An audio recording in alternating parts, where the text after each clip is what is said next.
Disclaimer: this content is only for mature audiences.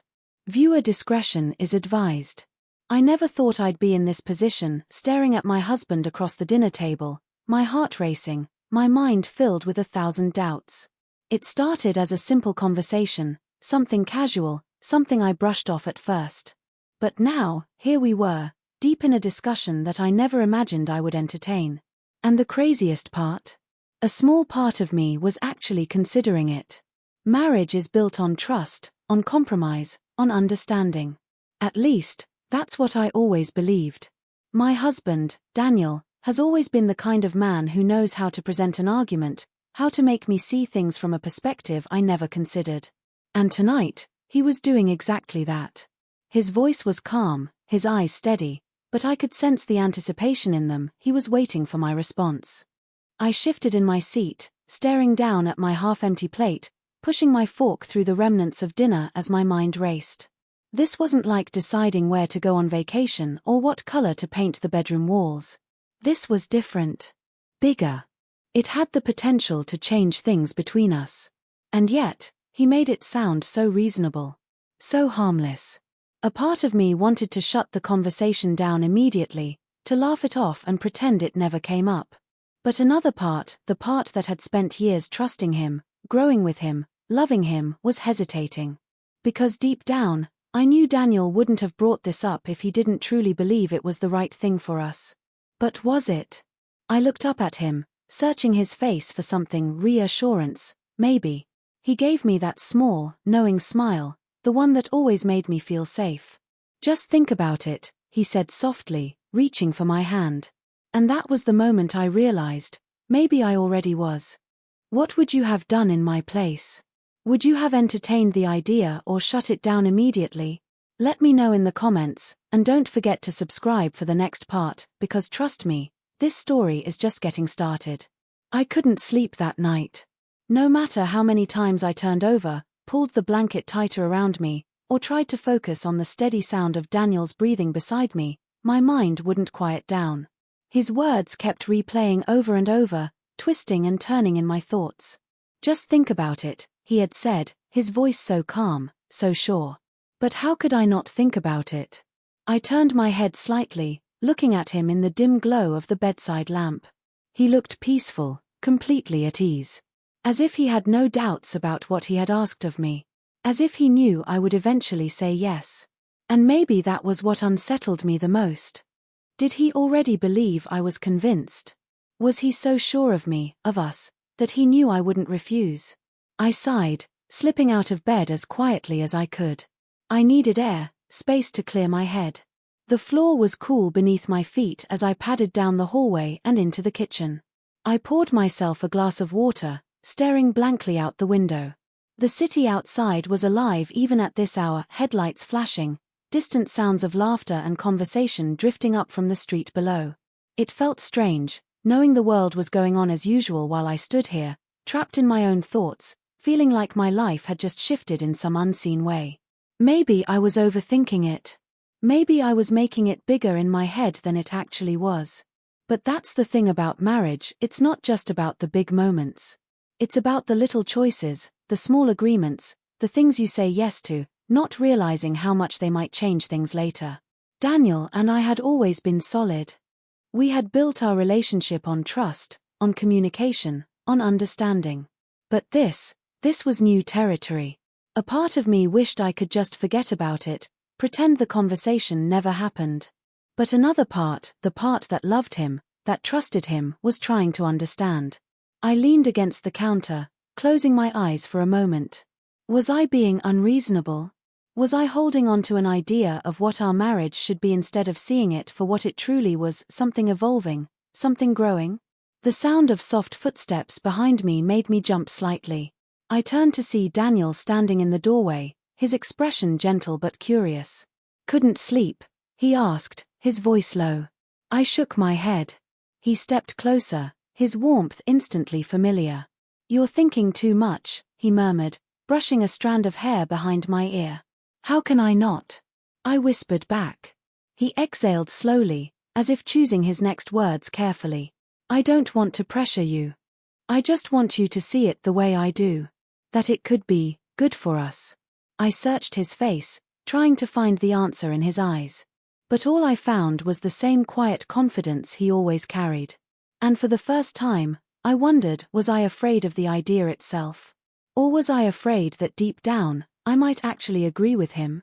Let me know your thoughts in the comments. What would you do in my place? Would you take the risk or walk away from it? Don't forget to subscribe, because this is just the beginning. The next few days felt different. Not in an obvious way, Daniel and I still followed our usual routines, still laughed at silly things, still held hands when we walked down the street. But beneath it all, there was an unspoken weight between us. I could feel it in the quiet moments, in the way he looked at me when he thought I wasn't paying attention. He was waiting.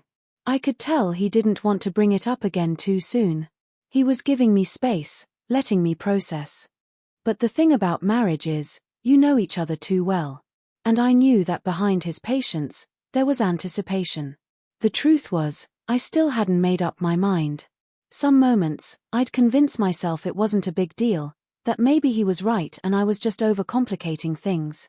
But then, out of nowhere, doubts would creep in. Was this really something we needed? Would it change things between us in ways we couldn't undo? I decided to talk to someone outside of our marriage, someone who might help me see things more clearly. My best friend, Maya, had always been my voice of reason. She had a way of cutting through the noise and getting straight to the heart of things. So when we met for coffee that afternoon, I knew I had to tell her. As soon as I finished explaining, she leaned back in her chair, stirring her iced latte with slow, deliberate movements. "Wow," she said finally. "That's unexpected. Tell me about it," I sighed, running a hand through my hair. "I don't know what to think. I mean, he makes it sound so reasonable. Like it's not a big deal. But it feels like a big deal to you," she finished for me. I nodded. "Exactly." Maya was quiet for a moment, then tilted her head slightly. "Do you trust him?" "Of course I do." The answer came quickly, without hesitation. And it was true. Daniel had never given me a reason not to trust him. "Then why does this feel different?" she asked, studying me carefully. I opened my mouth to respond but found that I didn't have an easy answer. Why did this feel different? Was it fear? Or was it something deeper? "You know," Maya continued, "sometimes the things that scare us the most aren't actually about the thing itself. They're about what it forces us to face in ourselves." Her words stuck with me long after we left the cafe. That night, as I lay in bed beside Daniel, staring at the ceiling, I found myself wondering, was my hesitation really about what he was asking? Or was it about something I hadn't admitted to myself yet? What do you think? If you were in my position, would you go through with it? Or would you walk away? Let me know in the comments, and make sure to subscribe, because trust me, things are about to get even more complicated. The tension between Daniel and me had shifted. It wasn't a fight, not exactly, but there was an undercurrent of something unspoken between us, something that neither of us wanted to be the first to say out loud. Every conversation felt careful, as if we were both tiptoeing around the one topic we couldn't ignore. I could feel his patience thinning, just as I could feel my own uncertainty growing heavier. Then, one evening, it all came to a breaking point. We were sitting in the living room, the glow of the TV casting soft shadows across the walls. But neither of us was really watching. The show played in the background, forgotten, as we sat there in silence. I could sense Daniel was waiting, and for the first time, I felt like I had to say something before he did. "I don't know if I can do this," I admitted finally, my voice barely above a whisper. He didn't react right away. He just exhaled slowly, as if he had been expecting it. "Why?" His tone wasn't angry, but there was something behind it, something careful, measured. I hesitated. "I don't know. It just doesn't feel right."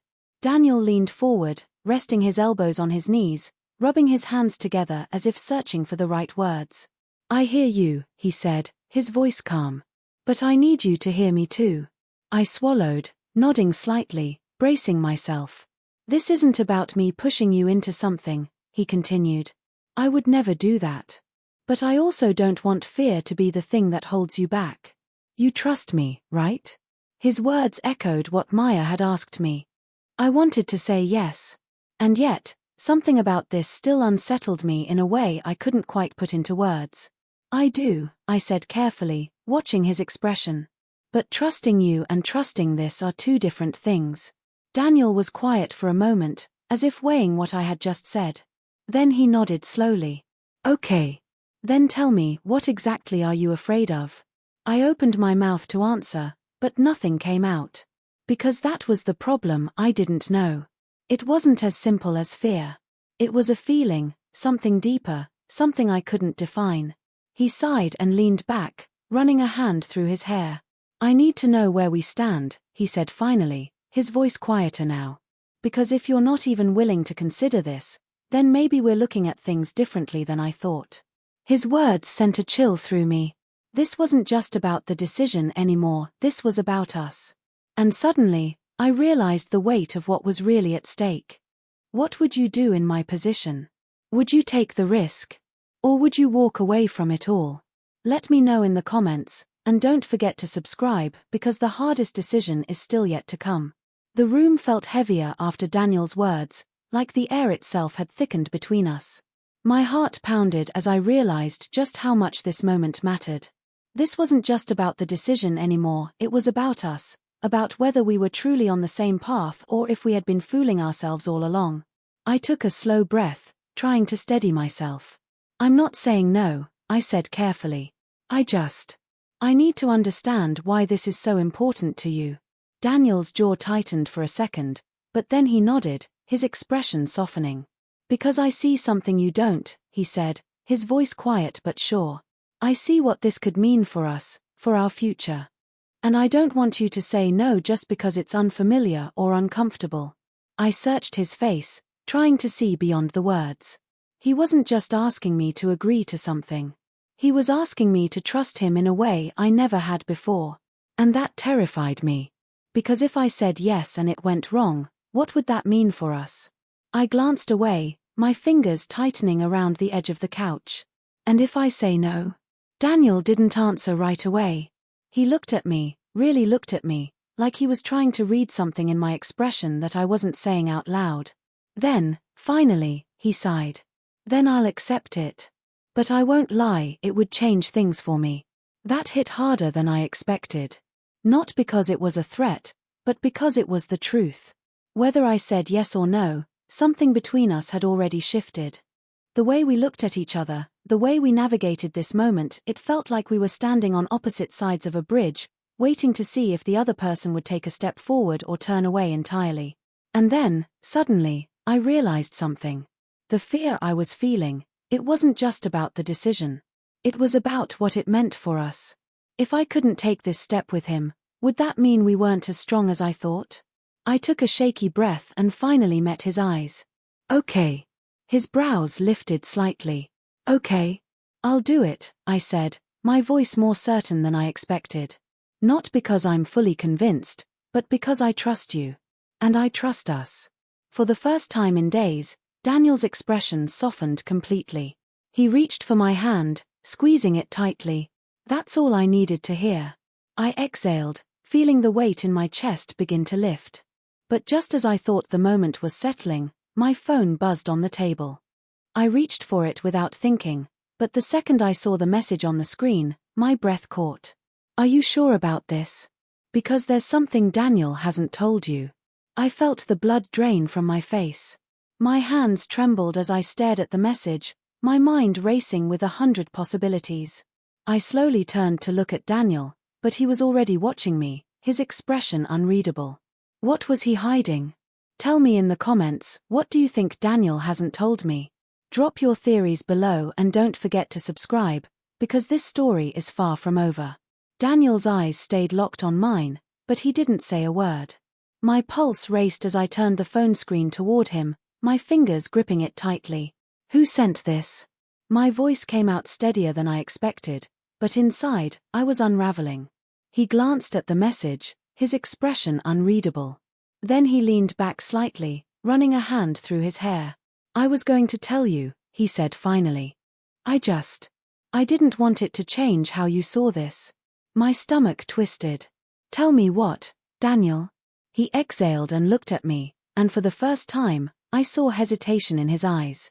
This wasn't just about us, he admitted. I had a reason for bringing it up now. Something in my chest tightened. What reason? He hesitated just long enough for the silence to stretch too far. And then, finally, he said it. There's been an opportunity, one that involves us, but also other people. I felt like the floor beneath me shifted. Other people? My voice barely came out. It's not what you think, he said quickly. But there's someone who approached me about this.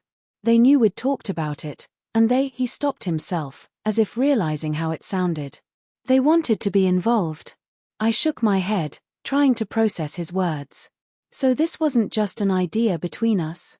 You've already discussed it with someone else? He ran a hand down his face, frustration flickering in his expression. I didn't agree to anything. I wanted to know if you were open to it before I told you everything. Something about that made my stomach sink. And if I had said no, would I have ever found out? His silence told me everything. The trust one had clung to, the trust that made me say yes, suddenly felt fragile. Maybe even broken. I had told myself that this was about us, about our relationship, about our future. But now, I wasn't sure. I stood up, my heart pounding.